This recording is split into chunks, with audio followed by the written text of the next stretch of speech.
Бул Бакиев Улан деген милиция кызматкерин 2 жылдан бери тааныйм. 2 жылдан бери тааныйм. Бул бизге как постоянный клиент болуп келип, постоянный клиент катары биз семейный Ленина көчөсүндө жайлашкан бир зданиянын арендага алып, бир эженин үйүнүн алдындагы здание. Ошону кафе кылып ачканбыз. Биринчи кафебиз ошо. Анан бул бала келип жүрдү, как клиент болду. Бул баладан сырткары деле гражданский адамдар келип клиенттер, башка бир кызматкерлер, орган кызматкерлери келишет. Бунда эч качан болгон эмес. Башкалары нормально отурушат, нормально төлөмдү кылат, чыгып кетет, эч кандай акча сөз жок. Улам келди формачан менен, келип менен өзүнүн абалын түшүндүрүп, карыз сурады, 1000 доллар карыз сурады. Өтө кыйын абалга түшүп калды. Ушундай бир кичине үстүнөн заявлениялар түшүп калды, бир-эки акмактык болуп калды деп ошол нерселерди мен расходтору бар, ошо потерпевший жарандардын эмелерин пул беришим керек. Менден сурады, акча жардам берип. Мен айттым, менде азыр 1000 доллар жок эле, мен өзүм кече келдим берсем, өзүм көрдүм кечене. Үйгө барсам 1000 доллар жок экен, 500 доллар акча бар экен. 500 доллар акчаны алып, келип уланын колуна берди. Уланын колуна берип, анан досум мен сенден 1000 доллар сурадым эле бардым. Анан жок экен, ушу болгон ошо экен дедим, бердим. Аракет кылып берчи деп катуу сурадым. Катуу сурагандан кийин майыр мен эртеңки аракет кылайын анда дедим. Саат 2-лерде келсем, мен келгенде уже улам ошол жерде отурган. Дагы эле формачан мени күтүп отурган. Клиенттер бар эле, бир-эки клиенттер. Балдар ишкилип жүргөн экен, башка официанттар бармы. Анан отурдук, ал ошо бир күн мурдагы эле сөзүн баштады. Досум, сурадым эле бала. Мен айттым, досум, азыр болсо мен сага канча сом болсо табып берет элем. Өзүмдө жок болгондуктан ушундай болуп атат. Мен айттым, мен кече кичине токтогонубуз бар, мынакы эжеге аренда беришибиз керек.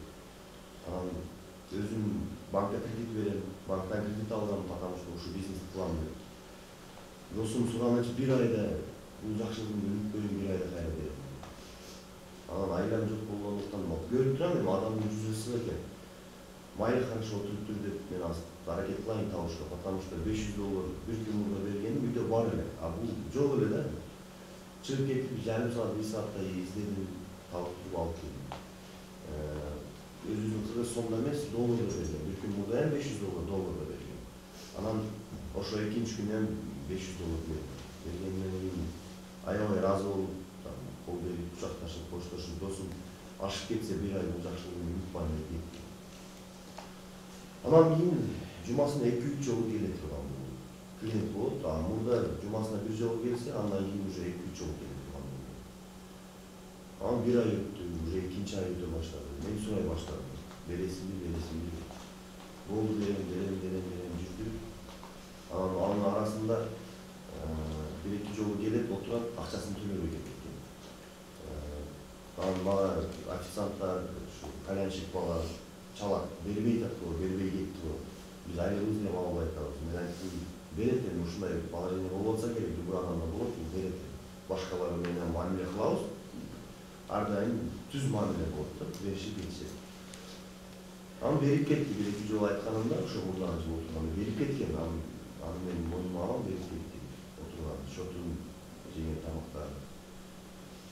Анан арадан 3 ай, 4 ай өттү, бербей жүрөт. Мен айла жок чалдым. Билайн номерине, 58 номерине чалсам, досум деди, мен азыр Каракөлдөнмүн, мен бир ситуация болду, сага түшүндүрүп берем, сураныч досум, түшүнүктүр, 2 күн ичинде барам. Эми анын арасында биз уже январдын 22-синде өзүбүзгө караштуу, арендада эмес, өзүбүздүн, мен апама караштуу здание, Байыр базардын жанынан кафе дагы кылып, экинчи кафемди ачтым. Анан улам менен телефондошкондо Каракөлдөн 2 күндө келем дегенде хорошо дедим. Бир күн түнү чалып айтат. Ичкеринен карап, сырттагы летний отура турган жерди карасам, улам бир адам менен отурат. Бул мага чалган эми жок. Мен чыгып барып учураштым, коштоштум. Ал адамдын жанында буну тазалык этпейин деп сураганым. Буга чейин 5 ай, 6 ай мурда мен чалып сураганымда бунун бир жерден отурган окшойт, бир кафеден музыка чыгып атты. И аз кичине бир спиртной ичкени билинип турат сөздөрүнө. кайфы бар окшойт. Азыр сен кирсең WhatsApp'та деди да, мага бул эмне үчүн бул сүрөттү жөнөттү билбейм, мен буну милиция кызматкери деп билет элем. Мага мындай бир оружие иштеп түшүп, бир бандиттай болуп түзгөн сүрөтүн жөнөттү мага WhatsApp'тан.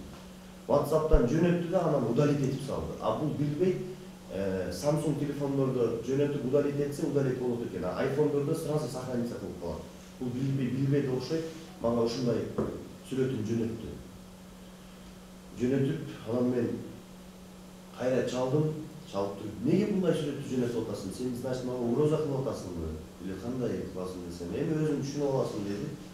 Анан 2 жарым ай мурда бул келди өзү кафеге, келип калды.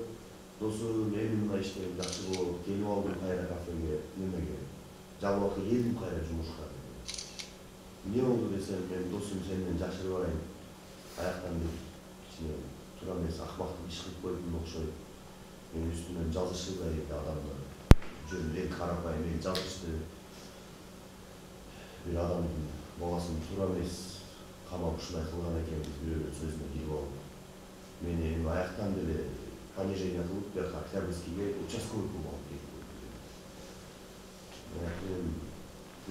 Ким эмне кылса ошону алат дегенде. Ушундай дедим, башка сүйлөгөнүм жок, потому что мен ага тагынып жүрдүм. Акчаны алган бербейт. Анан болду берем деди, кетти. Андан кийин эле кайра официанттарын чалат да. Бая уланбайке бар эле постоянно клиентибиз кайра келе баштады. Акчасын бербейт дейт. Анан акыркы жолу 3 жолу болгонду так эстеп айтып бере алам. 800 сом отуруптур, 400 сом, 2750 сом. Ошондо 3950 сом болот. Ал сотрудник, ал милиция кызматкери үчүн ал акча болбогону менен биз үчүн акча да ал. Потому что ошол жерде кыздар 100 сом, 200 сом үчүн намалам биз үй-бүлөмдү карайм деп иштеп атат да. Бир жума 10 күн болуп калды. Мен буну чакырдым. Бир келчи, мына көрүшүп сүйлөшөбүз. Болуп калдыбы деп акчаны сурап атат, ошол акчаны. Мен айттым, ооба, келсең дедим. Андай дебесем келбейт атат. Келип, мен айттым, улан десем, сенин жүзүң барбы дедим. Сен мага открыто айт, бербейм деген дедим ошол акчаны, менден карызыңды. Мен дедим, анда айлам калбайт десем, эмне кыласың деп жүрүп алдым. Мен айттым, улан, сен бербесең ал акчаны, мен $1000 го майли, аяктан таптым, берип койдум. Мен аны сени күтө берем дедим. Но болгону ошо өзүбүздүн кыргыз сомундай 3950 сомду алып барып бербей атасың. Значит, сен не уважаешь или билбейм, или сен ошо кафелериңге душмандык кылып атасың, мен билбейм десем. Сен айт эмне кыласың дейт. Мен айттым, генеральный прокуратурага жазабыз. Кайрылабыз. Обул прокуратурага, Жалал абад начальник УВДсына кайрылабыз. Жалал абад шаар УВДсына, Сузак район УВДсынын башчысына кайрылабыз. Сенин барып туруп айла жок, уже айтышыбыз келип туура келип атат. Потому что дедим, мен ал кафелердин аттарын айта албайм, мен ага укуктуу эмесмин. Алар коркуп атат келип айтканда. 2-3 кафелер бар экен. Курду ушундай кылып, мындай орусчада айтканда грузит деген сөздөрүнү кылып туруп, мен силерди жабып салам, мен табам силерге ушундай бир компроматтар, бирдекелер деп коркутушуп атат. А менден алган $1000 ушундай күбөлөрүм бар. Күбөлөр өзүнүн немелери ага аз айтып өтүп кетем. Кыскасы ушундай мен айттым буга. Барып туруп анашасы кылабыз дедим. Бир жума 10 күндөй болду бул сөзүм. Анан эле сразу ошо мүнөттө эле бул бала өзгөрдү. Болду досум, болду, мен сени түшүндүм. Мен сени кыйнап салдым, кечир мени. Болду досум, баягы $3000 бизди табып бер деп жардам сурадым эле, аны деле кереги жок. Болду, мен сага табып келем. Ашып кетсе бир жумада табып келем. Деди, кетти мен. Бул ушу менин сөзүмөн кийин коркуп кетти окшойт, начальстволорума келет, башчыларыма келет.